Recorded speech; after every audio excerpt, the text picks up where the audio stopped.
All right, y'all. Like I've talked about in some of my other videos, I don't just buy cars at the dealer auction. As a matter of fact, more than 50% of my cars I actually buy from individuals. This Tahoe here is one I'm going to brag on. Now, I'm not going to release this video until the vehicle sells for obvious reasons, but this is a vehicle that the customer found me, and they wanted to sell this Tahoe. It's an '08 Tahoe. It has only 103,000 miles on it. It's an LTZ package. Runs good, drives good, air blows cold. The only downside to this Tahoe is it does have some sun fade on the roof, which is kind of common here in Texas. But anywho, these people found me, just like I tell you in my videos, to post wanted ads, to put a link on your website for people that want to sell a car, to be on the lookout on Facebook groups and things like that. But anywho, they found me. They wanted $4,000 for this car. And it didn't run. They said there was a parasitic draw, and originally, a critter had ate some of the wiring harness or something. They got it fixed. They drove it a little. They parked it, and then the next thing you know, it's dead. Nothing happens. So I bought it. Figured I could trust the guy. He was being honest. I bought it. I paid $82 to have it towed to my shop. We connected 2 wires and jumped it off with a jump pack. It doesn't seem to have a parasitic draw. Runs, drives great. No warning lights. Just passed our safety inspection. Let me get out and show you what it looks like. All right, so again, y'all, this is not me telling you this to brag on myself, although I'm pretty happy with this find. This is me telling you, you have to do things besides just the auction. If you're buying these inexpensive cars that are, say, selling for $5,000, $6,000, margins can be pretty tight at the dealer auction, and you never know what you're getting into. Matter of fact, right now while I'm filming this video, Jeff, my mechanic, is fixing my screw up on an '08 Equinox that really just needed more work, and it's probably going to only make me $500. I have this car, as you can tell, listed at $7,000. I'll get beat down. It might sell for $62 or $65, but literally we spent an hour on it, changing the oil, driving it around, getting it ready to inspect. So it's got a good body. They've taken care of it. You can see here sun damage, and you can see up there sun damage. But it's got a great interior. It's leather. It drives great. It's got good tires. These are the kind of deals you can find when your customer finds you. What I've been telling a buddy of mine that's been working with me a little bit is most of the time, when you go looking for a car, say on Craigslist or on Marketplace, those people have already made a conscious decision to sell the car. And maybe they've cleaned it up. Maybe they've already decided on what a price should be, things like that.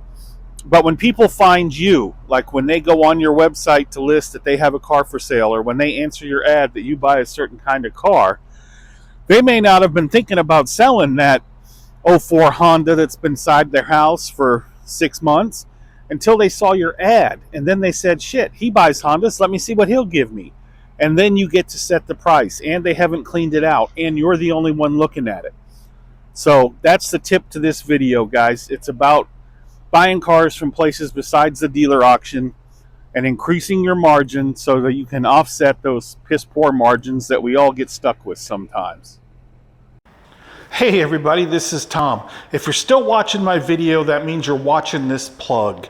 And what I want to ask for in this plug is for you to give me a like and subscribe to my channel. I recently looked at my Facebook data, and I found out that only 5% of the people that watch my videos are actually subscribed to my channel. I know part of it is because some of the stuff I do is very specific information. How do you sign your title? How do you get a copy of your title? What do the different title colors mean? And that's something that you probably go to YouTube because of a Google search. You find that information, you get your question answered, and you're done. And that's one of the reasons I've started including some behind the scenes from my car dealership into my channel. So if it's content that you think you like, that you might like, that you know someone that would like, or you just constantly are having questions, maybe you're buying and selling cars on your own at home in your garage, maybe you're thinking of opening a dealership, a subscribe to my channel and a like would go so far. I really appreciate it, guys. Thanks for watching. Alrighty, so here's the last part of the Tahoe video. I had the Tahoe listed I got like no activity to speak of, none for a week. And I went ahead and lowered the price. 7 was a little ambitious, so I lowered it to 65. And today, this week, this is September 25. Uh, we started getting calls off Craigslist and messengers off of Facebook about the Tahoe. Guy came this morning, looked it over, drove it, decided that it needed a whole paint job, and it was a lot rougher than I had indicated. Uh, I don't want to say, well, he was a Yankee, but I'll say he was from Minnesota, and I can only imagine what his undercarriage looks like. But anyway, not the point. He actually had Ubered here, so I thought we were going to have a sale. But anyway, while he's waiting for his Uber, another guy comes, and he drives it, comes back, says, hey, I'm a dealer. Um, can I give you 6? So I snapped it up. The thing about dealer-to-dealer sales, they're nice and easy. You get a quick bill of sale out of your dealer software, and they hand you the money. You fill out the title, make a copy. You hand them the title. You don't have to go to the county tax office. You don't have to do anything else but take your money. So I sold the Tahoe this afternoon for $6,000.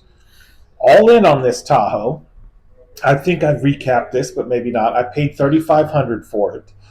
I had it towed here because the fella said it wouldn't jump. So the tow truck, he jumped it off, the tow truck driver did, drove it onto his flatbed, and let it run on the 10-minute trip over here so the battery would be full. And then we got it off the wrecker. The ABS light was on, and Jeff looks down on the frame and can see where a wire's torn. So he fixes the wire. The ABS light goes out. We pulled it in the shop. We gave it an oil change, and I just started driving it.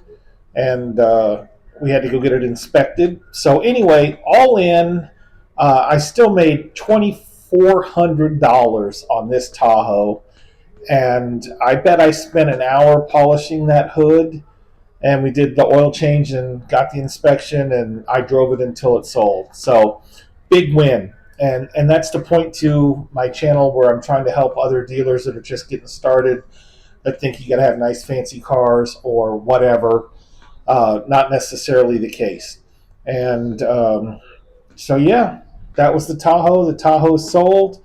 My shop actually had a Lexus on a mechanic's lien. I finally got that sold for $1,200 and some dollars. I'm sorry, for $1,700 and some dollars.